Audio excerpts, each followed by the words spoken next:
kakabagot yung mga mayaman, ako mahirap lang ako. Kaya kung hindi ka magtrabaho, wala kaming kakainin.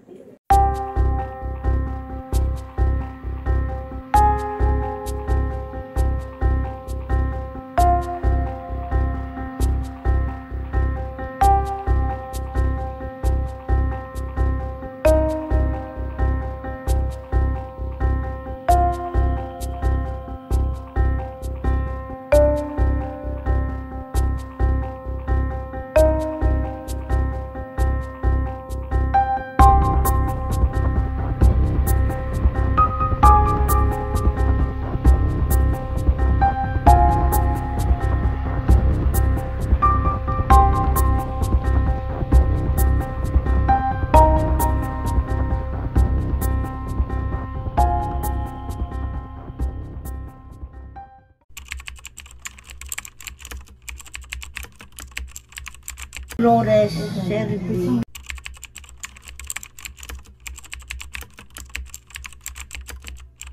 Makina. Makina na lang. Makina. Makina.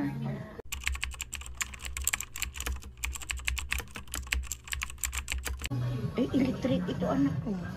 Electric, oo. May power, oo.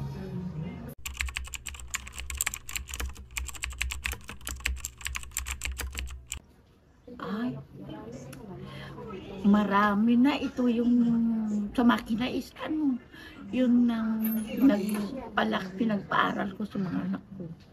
Kasi single mother ako. Ito ang anak ko. Professional na lahat sila. Ay, wow. Ang ganda. Sa makina lang. Nagtatahi ako since 1989. Oh, mga ilang taon na po yun? Ngayon? 89. Hindi ko na alam.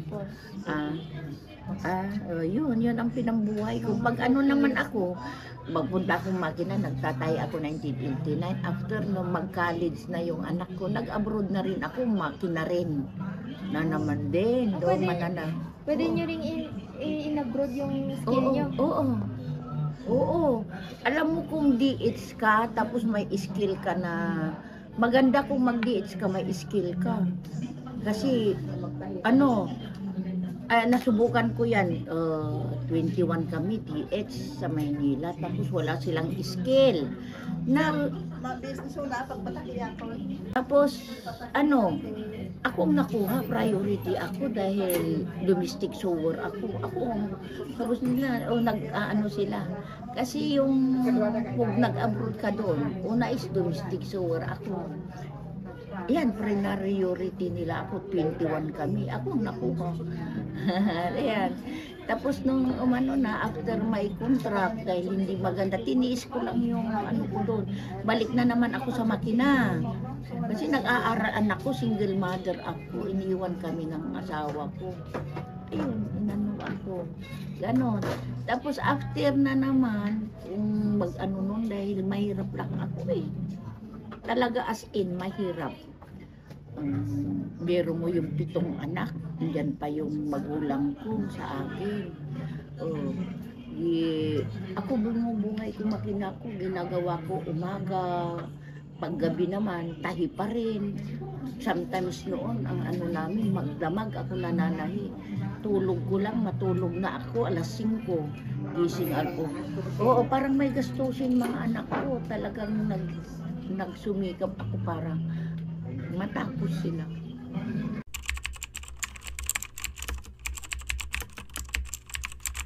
Yung makina ko noon, di padyak pa lang, bihira pa lang ng ganito, mahal masyado.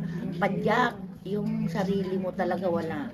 Tapos nung i-improve, pwede ko nang lagyan ng yung makina ng motor, another. Tapos yung kwan na naman, yung tumagal, meron ng mga ganito. Pag nag-abroad ako, ito yung una kong makina na di kuryente. Nung nag-abroad ako, linaan ko talaga na makabili ako ng high speed. Itong sinasabi nila na high speed machine. Oo, mabilis magtahid. Kahit na whatever, na what kind of material kaya niya. Kaya ito, nagsikapan ko rin ito. ganyan, dinadala ko sa bahay. May makina rin. Yung pinapasukan namin, Lady din. Alam niyo yung Lady din noon, yung sikat na sikat yan. Kaya marami kami mga ganyan, trabaho. Mga wedding gown, lahat-lahat na. Cortina, wedding gown, seat cover. Kinakaya namin.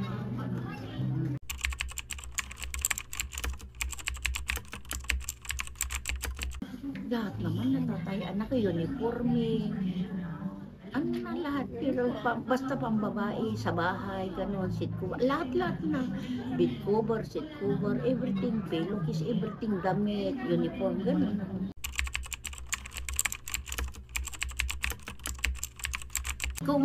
Kung siguro yung nakakabagot, yung mga mayaman, ako mahirap lang. Kaya kung hindi ka magtrabaho, wala kaming kakainin. So, yun na lang po yung motivation niya para gamitin ito. Oo, yun ang ginagawa, talaga, yung trabaho namin. Ay, kung papasok ka sa trabaho, hindi magkakasya. Ito, kumikita ka eh. Kahit na nakaupo ka sa bahay, yung mga may anak ka. Ayan, may anak ka. Pag paupo mo lang, lagyan mo ng laruan niya. Nagtatahi ka na, at least may pambili ka ng pagkain. O, tiis lang, hindi yung high class na kung nakaputol ka, meron ka ng 1 kilong bigas o whatever na may nagpapatahi. Pag nagpapatahi ka kasi marami rin mga nagpaparepair, gano'n. Kaya maganda itong marunong ng makina manapit.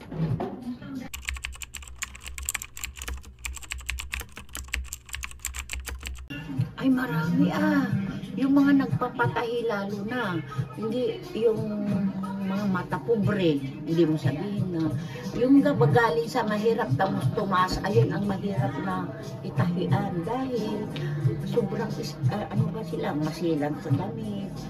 Ganon talaga, yung pobre na umakyat, yun mai-counter mo talaga, delikado, ganon.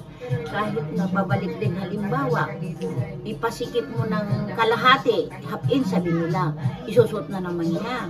Tapos, pag hindi nagpit ng half-inch, gawin mo 1/4. Gagawin mo na, tastasin mo na, 1/4 na naman. After, natapos yung 1/4 binatanggal, pag isuot na naman, hindi naman, balik sa dati, ganyan na naman.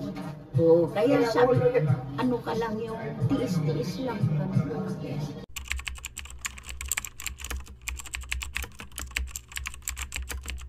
Marami rin halimbawa, kailangan ang makina naman, lagyan mo ng langis, linisan mo. Yan, ganon din. Meron din mga, hindi mo naman ina-expect talaga, meron din mga nanuhan ng sinulit sa loob, ganon. How about po sa pag natusok na po ba? Ay, oo! Yes, before. Itong kamay ko, nung padyak pa lang, siyempre, inaantok kami, kahit gabi, gano'n, natusok talaga. Pero meron naman, ng gobyerno na magpa-injikan tayo nila ng anti-tetanus for 7 years. Sa isang mundo kung saan ang estilo o style ay naging isang makapangyarihang puwersa na bumubuo sa ating lipunan. Sa buong kasaysayan, ang fashion ay naging isang katalista para sa pagbabago na nakakaapekto sa lahat mula sa politika hanggang sa mga tuntunin ng kasarian. Ito ay isang plataporma para sa pagpapahayag ng sarili, kreatibidad at pagkakaisa na lumalampas sa mga hangganan at nagdadala ng mga tao sa isa't isa.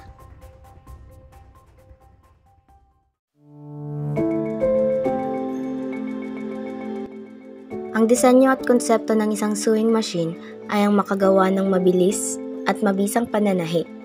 Ito ay unang naganap noong huling bahagi ng 17th century. Si Thomas Saint ang pasimuno sa paggawa ng sewing machine.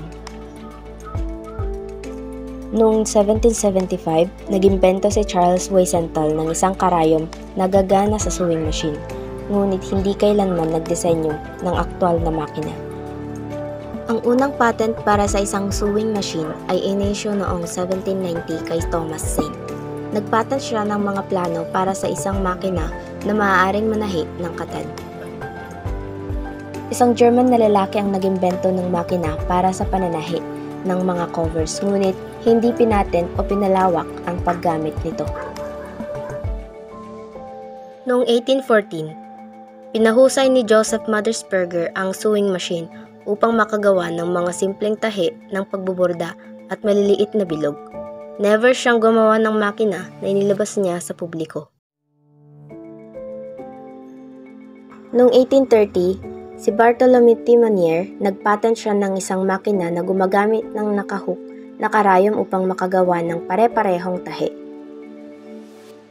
Noong 1845 naman, si Elias Howe ang katumpakan at kahusayan sa sewing machine. Ang kanyang disenyo ay lubos na nagpabuti sa bilis ng machine stitching, gayunpaman, ito ay gumamit pa rin ng isang hand crank upang patakbuhin ang makina. Si Isaac Singer ang nag-imbento ng isang sewing machine na nagpapatakbo ng 900 na tahi kada minuto. Noong 1889, ang mga unang electric sewing machine ay binuo ng Singer Sewing Company at pinakilala noong 1889. Hanggang ngayon ay patuloy pa rin ang pag-i-improve ng sewing machine at nagiging portable na sa kasalukuyan.